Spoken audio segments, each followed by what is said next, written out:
What's up YouTube, Christo here. Finally got my collection show off part 4, and this is the big one because I go from my average Joes up into my top shelf stuff. So these will be about half and half. I'll do the average Joes first. The second half I'll do my top shelf stuff. Top shelf, by that I don't mean it's actually more expensive, it's just the stuff I literally keep on my top shelf that I wear more often, that's all. If you haven't seen my other parts of my show off, I'm just going to number my bottles and give a short description, that's it. So let's get started. Number 91, this is Bulgari Port Alm Extreme. If you're a man that lives in Indonesia, you've probably gone through at least one bottle of this in your life if you wear perfume. It's cheap. All Bulgaris are cheap here for some reason, and you can get testers without caps for even less. I've probably gone through about 6 or 7 bottles of this in my life, and I'm not as heavy on this one as I used to now that I have more choice, but I do still wear it, definitely. 92, this is a great cheapie. Made it into my sport scent show off. This is Lanvin L'Homme Sport. Very good, very dark, heavy oak mossy with a bit of sweetness to it. For the price, I think it's miles better than a lot of the sport scents out there. Number 93, Mandarina Duck for men. Really nice. This one's still very under the radar. Pure Black is getting quite popular. This one's still kind of off the map. Be careful though, if you really like Pure Black and you're thinking about buying Man, they're very, very, very different, so just a word of warning. They're both great though, they really are. Alright, 94, this is Burberry Sport for men. I still like it. It's a spicy ginger frag. It doesn't last, it doesn't project, it is a bit expensive, but it's not bad. I think there's other things that can do what that does better for about the same price. So if you're thinking about getting that, do a bit of research first. Alright, number 95, this is, Paco Rabanne Port Alm O. This is a flanker of the classic Port Alm. This has got a really strange vegetable vibe in it. I didn't have this last year when, this year I guess, summer, when I did my summer top 10. I can pretty much guarantee that this will make it in my summer for 2012. I'm really impressed with this, and it's so off the radar. Very masculine vegetable feeling. It's so strange, but it's so good as well. Alright, number 96. This one, not my top shelf scents. This is Roadster. And if you follow my channel at all, you know I do not like that stuff. It just irritates me. It is high quality. Yeah, it's definitely a good Cartier scent, but it's just not my taste. I don't like it. 97, this is Blue Sugar for men, Aquilina. I got a really good price on a big gift set of this, so I couldn't turn it down. As you can see, I've worn virtually none of it. It's just a bit too sweet for my taste. Alright, number 98, this is Herrera for Men from Carolina Herrera, and I actually have this coming up in a head-to-head video. It's all script and everything, I just need time to shoot it, so stay tuned for that. Very good under the radar scent from Herrera. 99, this is Double Black from Ralph Lauren, and strangely, for something that's actually called Double Black, it doesn't really last very long or project very much. It is a very nice, like, festive, spicy scent, but it just doesn't last. 100, Paco by Paco Rabanne. This is unisex, made it into my top 10 summer scents. I really enjoy this. It's a tea-based scent that is totally off the map. You know, this gets virtually no attention. Yeah, very good, and it can be found for really, really good prices still. 101, this is Givenchy Paille Fraîche, and this is a holy grail for designer discontinued freaks like me. This one, I totally stumbled on it. I didn't even know that the shop had it. I saw it in their display case. It was a tester. Got it for about 30 bucks. These go for like $100 and over easily on eBay now because it was discontinued after such a short run, or perhaps just for a single season or whatever, but either way, it's good. It's not as good as the original Pi, but I'll take it. 102, this is l'Odyssée pour Homme, Issey Miyake. This is like 2007, I think. Honestly, I find all of the Issey Miyake l'Odyssées to be so similar. I bought one and that's all I need. Alright, 103, this is my Versace Pour Homme. This has made it into a few of my videos. I still really enjoy this a lot. It's very versatile, and it's basically like Chanel Allure Homme Sport without the vanilla note that irritates me, and it's half the price, so you can't go wrong if you're into that kind of thing. Number 104, there you go, Allure Homme Sport. See my previous description. Alright, now we're getting into my top shelf stuff, okay? So number 105, this is Wonderwood Comme des Garçons. This is my first ever niche purchase, and I really love it. I bought this blindly.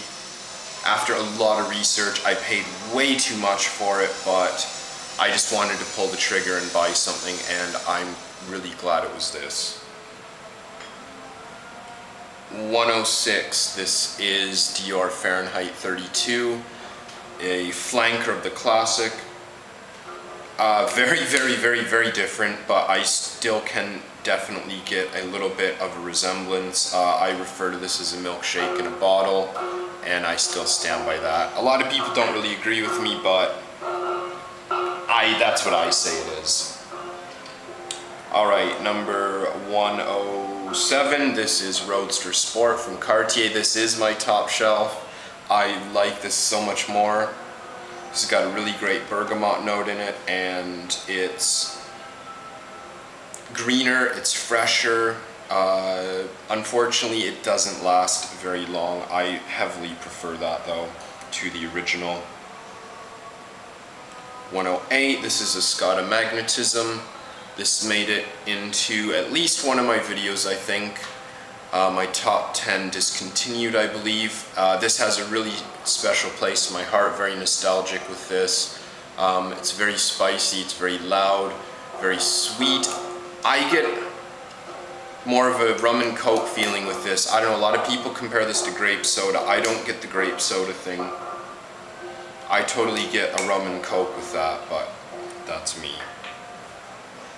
109, this is Hermès Un Jardin après la Mousson.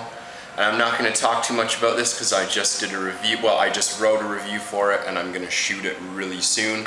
So you're going to have to stay tuned to hear about that. Number 110, this is Serge Lutens, Fumerie Turque. And this is one of my more recent purchases, Niche House. Very, very nice. Interesting scent, very different than what I was expecting it to be. It's very spicy, it's very, very strong, very masculine, but I don't know, I think I need a little more time to wear it and appreciate it. Alright, 111, this is Hermès Rocabar, and this is one of the best surprises I've had, and I'm really into Hermès at the moment. I was expecting this to be like really leathery and heavy and old manish, but it's actually quite sweet and fresh. Very interesting stuff. Kerosene did a great review on this, and Atta, Frist Partisan, he did a most complimented video, and he had this in there, and you know, if Atta's getting loads of compliments off of something like this, you know, with that guy's taste, man, you know this is good. Alright, where am I? I'm kind of jumbling my bottles up here. Alright, so this would be number 112, I believe. This is Dior Higher Black. This is exactly like Higher, but in a black limited edition bottle. I got it for like 25 bucks, 75 mil, so I had to take it. I actually bought 2. It's the only bottle I have 3 of. Alright, this is 113.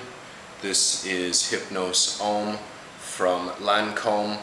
This is one of my favorite sweet frags. This went up head to head against Le Male and won. I really enjoy this, but I don't quite get the longevity that I would like out of it. And I have said before, it is one of my favorite sweet scents. Number 114, this one's straight out of my top 10 list. Ranked pretty high as well. This is Gucci Pour Homme 2, actually my scent of the day.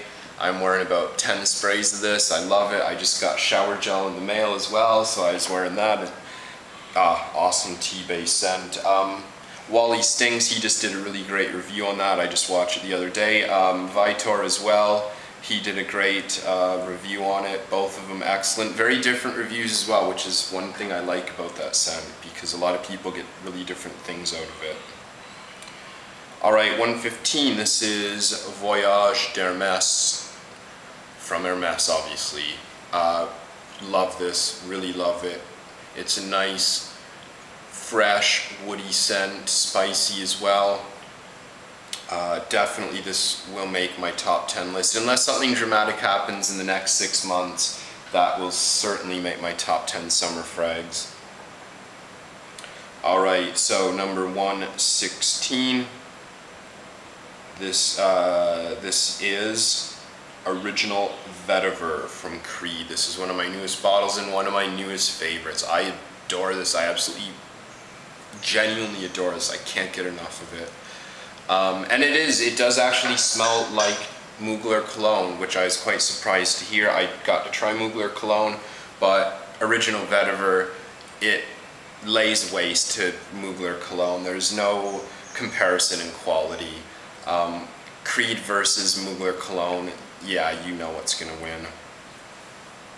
Alright, this is number 17.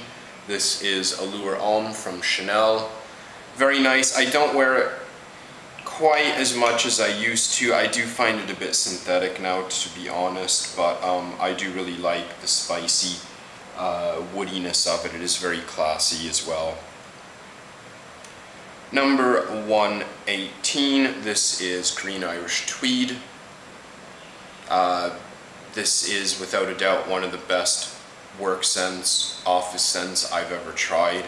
I'm gonna do a video sometime about that. This will definitely make it very high in the list, if not number 1. Number 119, this is Amen. I've got a metal flask. I also have a refill that I carry around with me because this thing weighs like 2.5 pounds. So if I go out of the house in the morning to go to work, I'll spray it here, and then I'll take the refill bottle with me in my bag because it weighs like 1/4 as much.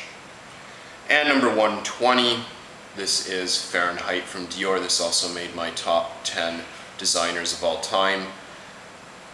I love it, but I don't know, I don't get to wear it enough, unfortunately, in the weather. Alright, anyways, there you go. There's bottles 90 through 120, so make sure to check out part 5. I'll probably have that up in a couple days, and that'll be the end of it, and that'll be all my top shelf stuff, loads of my high-end designers, and my discontinued stuff, and all my new niches and stuff, so be sure to check that out. Thanks for watching, guys, and see you again soon.